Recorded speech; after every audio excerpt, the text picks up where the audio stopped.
이번 시간에는 우리 차트 도구에 있는 리본 메뉴랑 그리고 차트에서 마우스 오른쪽 버튼 눌렀을 때 나타나는 그 바로가기 메뉴에 대해서 같이 한번 살펴보도록 하겠습니다. 자, 요 차트 도구라는 요 리본 메뉴랑 바로가기 메뉴는 우리가 엑셀을 통해서 직접 한번 먼저 보자고요. 자, 지금처럼 이렇게 엑셀이 있을 때 차트가 이미 작성되어 있죠. 자, 제가 지금 이렇게 빈 셀을 선택하거나 특정 데이터를 선택하게 되면 위쪽에 차트 도구라는 메뉴가 나타나지 않습니다. 근데 내가 이제 차트를 선택을 했을 때 그때는 이제 차트 도구라는 요 메뉴가 생성이 돼요. 그래서 차트 도구에 보게 되면 디자인, 레이아웃, 서식하고 이렇게 여러 개의 탭이 이제 활성화가 됩니다. 자, 여기서 이제 디자인 탭부터 볼게요. 디자인이라는 탭에 보게 되면 이제 여러 가지가 있습니다. 자, 여기 보니까 차트의 종류 같은 것도 바꿀 수 있게 돼 있고요. 데이터도 선택할 수 있게 돼 있고, 차트의 레이아웃도 있고요. 차트 스타일도 있고, 위치, 이동도 내가 시킬 수 있게끔 그렇게 나타나는 곳이 디자인이요. 그래서 이곳에 있는 것들은 차트를 생성하는 것, 만들어내는 것과 관계 있는 것들을 하는 곳이 디자인이요. 차트를 맨 처음에 내가 만들려면 차트 종류를 내가 선택도 해야 되고 서식 파일로 그거를 내가 저장도 시킬 수 있는 거고요. 내가 차트를 만들 때 데이터도 필요하죠. 그런 데이터도 행렬 전환하거나 우리가 데이터를 선택할 수 있게 그렇게 해주고 차트를 다 만들었다 그러면 차트를 어느 위치로 내가 보낼 건지 그런 것도 내가 지정할 수 있는 곳이 요 디자인이라는 탭이에요. 그래서 디자인 탭에서 할 수 있는 거 여러분들이 정확하게 기억하고 계셔야 돼요. 자, 여기서 이제 차트를 내가 이렇게 세로 막대형으로 만들었죠. 내가 이 차트의 종류를 바꾸겠다라고 했을 때는 차트 종류 변경이라는 거 선택해 주면 돼요. 그럼 지금처럼 이렇게 여러 개의 차트들이 나타납니다. 여기서 이제 내가 원하는 모양을 선택하고 확인 버튼만 클릭해 주면 차트 종류가 변경이 되겠죠. 그 다음에 내가 서식 파일로도 저장할 수 있다 그랬어요. 차트만 서식 파일로 따로 저장할 수 있는데 내가 저장한 거를 여기서 이제 불러다 쓸 수 있습니다. 여기 보게 되면 서식 파일이라고 메뉴에 있죠. 이거 얘를 클릭하게 되면 이제 서식 파일로 저장됐던 것들이 나타나요. 거기서 내가 어떤 거를 선택하게 되면 그게 이제 차트에 적용이 되겠죠. 자, 이런 게 있고, 자, 그 다음에 이제 데이터라는 곳에 가게 되면 이제 행렬 전환도 있고 데이터 선택도 있고 있습니다. 자, 행렬 전환이 뭐냐? 지금처럼 이렇게 차트를 보게 되면 지금 범례 쪽에 보게 되면 기본급이다 수당이다 여기가 써져 있고요. 그리고 가로축에 보게 되면 이제 사람들의 이름이 이렇게 쭉 써져 있습니다. 내가 여기서 이제 행렬 전환을 누르게 되면 지금처럼 범례에 있던 게 가로축으로 가고요. 가로축에 있던 게 이제 범례 쪽으로 그렇게 이동시킬 수 있어요. 그래서 차트의 모양, 형태를 내가 바꿀 수 있는 곳이 행렬 전환이라는 곳입니다. 그렇게 해서 그 두 가지 상태를 왔다 갔다 할 수 있게 그렇게 해주는 거고요. 그 다음에 그 옆에 보게 되면 이제 데이터 선택이라고 있어요. 이 데이터 선택을 내가 클릭하게 되면 원본 데이터 있죠? 그 데이터 범위가 나타나요. 해서 내가 원본 데이터의 전체적인 그런 데이터 범위도 변경도 시킬 수 있고요. 특정 범례 항목도 내가 추가를 시키거나 편집을 하거나 제거도 할 수 있습니다. 그리고 여기서도 행렬 전환시킬 수 있어요. 자, 이런 것들을 하는 곳이 데이터 선택이요. 그 다음에 이제 제일 끝에 보게 되면 이제 차트 이동하고 있죠. 자, 여기서 차트 이동을 클릭해 보면 이 내가 지금 작성한 이 차트를 어디다가 집어넣을래? 라고 물어보는 거예요. 해서 내가 만들어 놓은 다른 워크시트에도 내가 나타나게 할 수 있고요. 그리고 차트만 가지고 차트 시트를 만들 수도 있는 곳이 이곳입니다. 차트 시트를 만들 때는 내가 여기다가 해당 시트의 이름도 내가 변경할 수 있게, 지정할 수 있게 그렇게 해줘요. 이게 이제 차트 이동이요.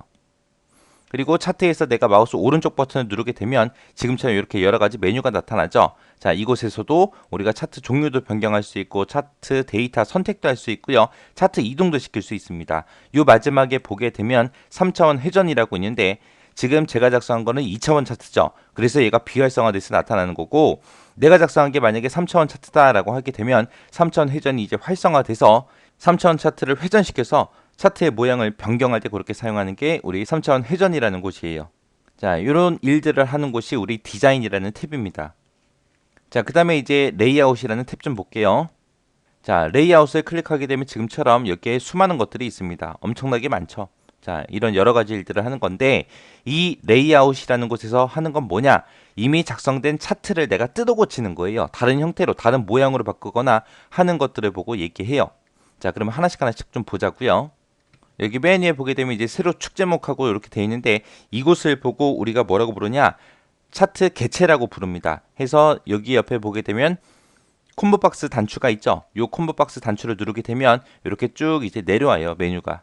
그래서 여기서 내가 범례를 선택을 하게 되면 해당 범례가 지금처럼 이렇게 선택이 되고, 내가 여기서 이제 차트의 제목을 선택하게 되면 지금처럼 이렇게 차트의 제목이 실제로 선택이 됩니다. 여기서 할 수 있는 게 뭐냐? 차트에 있는 개체들 있죠? 그 개체들을 하나씩 메뉴를 통해서 내가 선택할 수 있게끔 그렇게 해주는 것들이요. 자, 그 다음에 이제 그 밑에 보게 되면 선택 영역 서식이라고 되어 있죠. 여기서 선택 영역 서식이라는 건 뭘 얘기하냐? 내가 요 위에서 차트 제목을 선택했죠. 얘 얘기하는 거예요. 이 차트 제목에 영역 서식을 변경할 수 있게 해주겠다라는 거예요. 그래서 내가 선택 영역 서식을 클릭하게 되면 지금처럼 차트 제목에 서식을 바꿀 수 있게 이렇게 나타납니다. 메뉴가. 그리고 내가 여기서 지금 차트 제목이 선택되어 있지만 이거를 다른 걸로 바꾸고 싶어요. 해서 내가 이거를 범례로 바꾸게 되면 지금처럼 범례 서식이 나타나고요. 그림 영역이다 해서 그림 영역을 선택하게 되면 지금처럼 그림 영역 서식이 나타납니다. 해서 여기서는 특정 개체를 내가 선택할 수 있게 도와주는 거고, 그 선택한 거에 대한 영역 서식을 변경할 수 있게 대화 상자를 불러주는 게 선택 영역 서식이요. 그리고 스타일에 맞게 다시 설정이라고 있죠. 얘는 뭐냐? 내가 그림 영역을 아까 서식 대화 상자 있죠. 거기서 막 변경을 시켰어요. 변경을 시켰는데 이상해요. 마음에 안 들어. 나 원래대로 다시 되돌리고 싶어요. 그때 이제 스타일에 맞게 다시 설정이라는 걸 클릭하게 되면 엑셀에서 이제 제공해주는 그런 기본 서식 있죠. 기본 서식으로 그렇게 처음 상태로 다시 되돌려주는 게 우리 스타일에 맞게 다시 설정이요. 그 다음에 이제 요 레이블이라는 항목 좀 보자고요. 레이블에 보게 되면 이제 여러 가지가 있죠. 뭐 차트의 제목도 있고 축 제목, 범례, 데이터 레이블, 데이터표하고 이렇게 5가지가 있습니다. 자, 이곳에서는 뭘 하냐? 말 그대로 차트 제목을 표시할래 말래, 축 제목을 표시할래 말래, 범례를 표시할래 말래, 데이터 레이블을 표시할래 말래, 데이터 표를 표시할래 말래, 그런 것들 기본적으로 선택할 수 있고, 그런 것들을 만약에 나타내고자 했을 때 그 위치도 내가 바꿀 수 있는 곳이에요. 해서 차트 제목을 내가 클릭해 보게 되면 없음이라고 있죠. 얘를 선택하게 되면 지금 외상 매출처 대장하고 이렇게 제목이 써져 있는데 이 제목을 없애버리겠다는 얘기고요. 이 차트 제목을 이제 나타낼 때 제목을 가운데에 맞춰서 표시할 건지 아니면 차트 위에다가 표시할 건지 그런 것도 내가 위치도 변경시킬 수 있습니다. 그 다음에 축 제목이다라고 보게 되면 우리 축 제목은 차트에 보게 되면 이름도 있고 금액 단위 1,000원하고 얘도 있죠. 이런 게 이제 축 제목이요. 그래서 이런 축 제목도 표시할래 말래 그런 것도 우리가 지정해 줄 수 있어요. 자, 가로축은 보니까 지금처럼 없음하고 축 아래에 제목을 표시하겠다 그거밖에 없어요. 해서 축 아래에다가 내가 제목을 표시하겠다 그렇게 되면 지금처럼 이름하고 이렇게 나타나는 거고, 없음을 선택하게 되면 없어지겠죠 당연히. 그 다음에 이제 세로축 제목이요.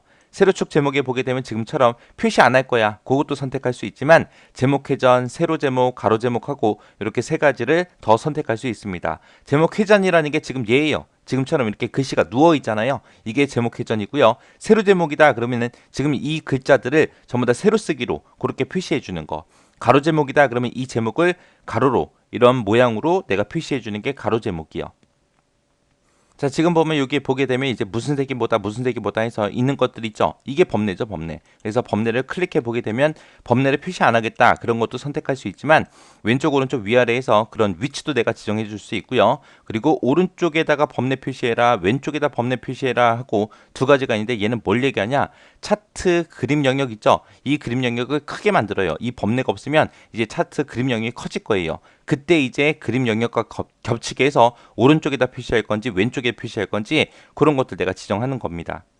그래서 얘는 범례, 표시할래 말래, 어느 위치에 표시할래 그런 것들 우리가 지정할 수 있는 곳이요. 그 다음에 데이터 레이블이다 그럼 지금 얘 얘기하는 거예요. 각 막대기들마다 전부 다 값들이 표시가 돼 있죠. 이런 레이블이요. 그런 레이블을 표시할 거야 안 할 거야 그런 것도 우리가 지정할 수 있고, 표시를 할 때 이제 가운데 표시할래, 안쪽에다 표시할래, 축에 가깝게 표시할래, 바깥쪽에 표시할래 라고 해서 이런 위치도 내가 지정해 줄 수 있습니다. 지금 이렇게 표시된 게 지금 바깥쪽 끝에다가 표시하겠다라고 선택해 놓은 거고요. 축에 가깝게 라고 하게 되면 이게 X축 있죠. X축 가로축이요. 이곳에 이제 우리 데이터 레이블이 나타나게 그렇게 하는 거고, 안쪽 끝에라고 하게 되면 이 막대기 제일 꼭대기 있죠. 여기다 이제 표시해 주는 거예요. 여기다가 표시해 주는 게 안쪽 끝에고요. 가운데다 그럼 말 그대로 이 막대기의 가운데에다가 표시해 주는 걸 보고 얘기해요. 막대기들마다 가운데다가 그렇게 표시가 되게 나타내는 게 가운데입니다. 자, 그 다음에 이제 데이터표요. 데이터표다 그러면은 데이터표를 표시할래 말래 그런 것도 나타내는데 지금 얘는 데이터표가 없는 상태고요. 데이터 표를 나타낼 때 데이터만 표시할 거냐 아니면 범례랑 함께 데이터 표를 표시할 거냐 그런 것도 우리가 지정할 수 있습니다. 자, 데이터 표를 내가 범례랑 같이 표시 한번 해볼게요. 범례랑 같이 표시하게 되면 요 아래쪽에 지금처럼 이렇게 작성된 거를 보고 우리가 데이터 표라고 해요.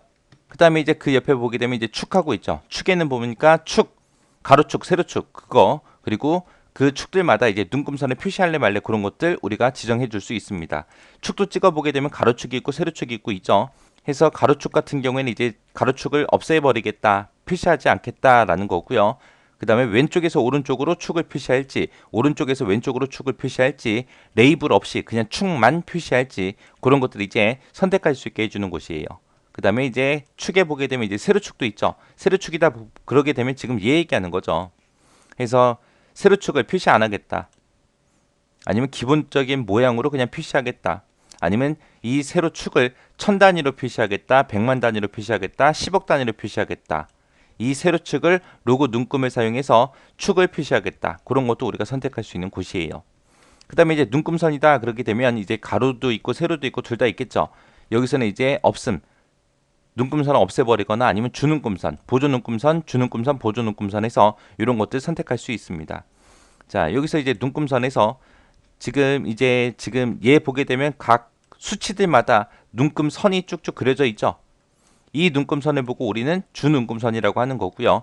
보조눈금선은 뭐냐? 그거보다 좀 더 세밀하게 그렇게 표시되는 눈금선을 보고 보조눈금선이라고 그렇게 불러요. 그래서 여기서는 주눈금선만 표시하겠다. 보조눈금선만 표시하겠다. 주눈금선, 보조눈금선 같이 표시하겠다. 그런 것들을 우리가 지정해 줄 수 있습니다. 그 다음에 이제 여기 끝에 보게 되면 이제 추세선이라고 있죠. 추세선은 말 그대로 특정 데이터 계열에 대한 그런 변화들, 추세를 파악하기 위해서 표시하는 선을 보고 우리가 추세선이라고 하는데 이런 추세선을 표시할 거냐 안 할 거냐 그런 것도 우리가 지정할 수 있고요. 선형으로 하겠다, 지수 형태로 하겠다, 선형 예측으로 하겠다, 이 구간 이동 평균으로 하겠다라고 해서 여러 가지 선택할 수 있습니다. 이런 게 추세선이요. 이런 것들을 전부 다 이제 레이아웃에서 할 수 있는 거예요. 자, 그럼 이제 내용을 보고 같이 좀 보도록 하겠습니다. 얘가 이제 차트 도구의 디자인이 있죠. 디자인에서 할 수 있는 거는 차트를 생성하는 것과 관계된 일들을 하더라 해서 차트의 종류 같은 거를 선택하거나 서식 파일로 저장을 하거나 데이터를 선택한다거나 행렬 전환하거나 아니면 차트의 위치를 바꿀 때 우리가 사용하는 게 디자인 탭이요. 그 다음에 이제 레이아웃 탭이요. 레이아웃 탭은 이미 완성된 작성된 그런 차트의 모양을 바꾸는 거 해서 여러 가지를 할 수 있었죠. 여기서 이제 여러분들이 좀 눈여겨 보셔야 될 게 얘예요. 추세선이요. 추세선 같은 경우에는 모든 차트에 다 나타낼 수 있는 게 아니라 이런 차트에서만 추세선을 추가할 수 있습니다.